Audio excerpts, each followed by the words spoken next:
The origins of the Canadian Animal Series occurred half a century ago. At Christmas time in 1960, I decided to prepare some seasonal decorations for my two children.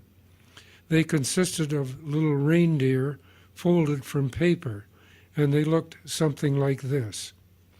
It happened that soon after, in anticipation of the Canadian Centennial in 1967, the province of Manitoba sponsored a Canadian souvenir design competition. I looked at my reindeer creations with a simple center fold, and it immediately struck me that with a little more complex fold manipulation, a series of Canadian animal forms could be produced to enter in the competition. I immediately set to work, and by referring to natural science books and illustrations for dimensions, I was able to develop what I named the Canadian Animal Series, with a scale of 1 inch to the foot.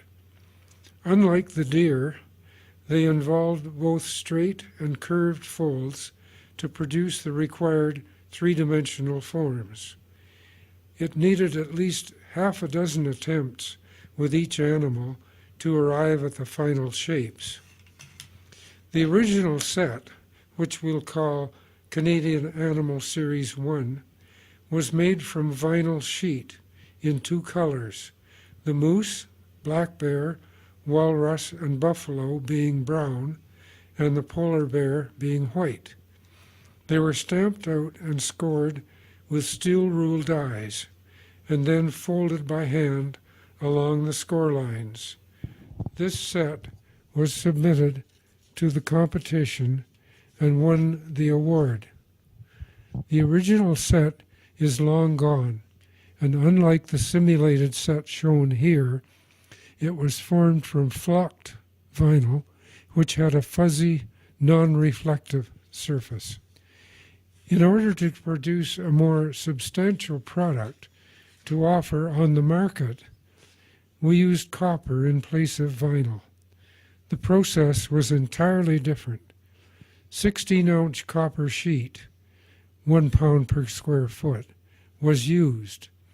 It was silk screened on both sides with a black resist to resist chemical etching, leaving only outlines and fold lines in bare copper to be etched away.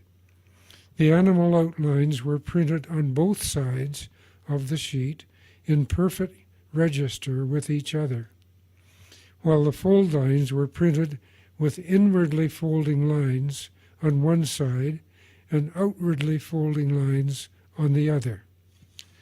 Both sides of the sheet were etched simultaneously. The etching process was stopped when the double-sided outline etchings met halfway through the sheet and the animal form dropped out of the sheet. At this point, the fold lines, being etched from one side only, were etched halfway through, ready for folding. After folding, the animals were soldered, and 4 of them were selectively tarnished with potassium sulfate, the polar bear being plated in a silver color. By this time, my son and daughter were able to assist, and about 1,000 animals were produced and sold throughout the 70s in shops all across Canada, including Burke's and Cara. But as a cottage industry, they proved to be too labor-intensive. This was Canadian Animal Series 2.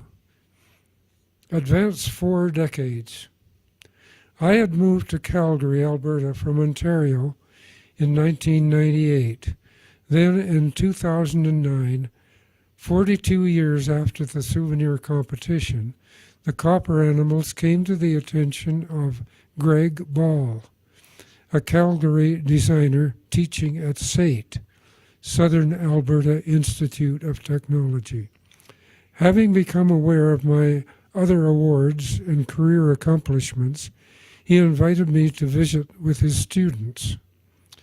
As a subject for discussion, I brought along a set of the copper animals that I had saved when production had ceased back in the 70s. Greg Ball was impressed with the animals and decided to display them on the internet through Canadian Design Resource. Considerable interest was shown on disclosure, and several posted comments suggested that the animal series should somehow be reintroduced into the market. John Ryan of Canadian Design Resource offered an excellent proposal. His idea was that, if designed for paper cardstock, the animals could be downloaded by the user from the internet onto 8.5 by 11 card, with the folding line pattern on one side and the color swatch on the other. Having downloaded the images, the user would then score the lines, cut out the animal shape, fold it, and glue it where necessary. There would be no physical product to ship and no inventory. 4 decades ago, with no internet, this was not an option. In order to accommodate the patterns on 8.5 by 11 cardstock for computer printers, they were reduced to 3/4 the size of the copper animals.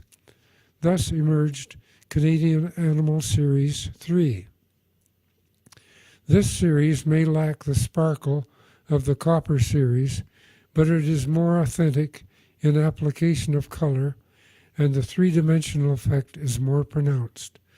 Though I am now in my mid-80s, I managed to make the adaptive changes to complete Series 3. This included the application of natural color to exterior surfaces and minor changes to the scoring patterns. However, the launch process was still not complete. Some of the animals are not easy to fold, and it was necessary to develop detailed folding instructions.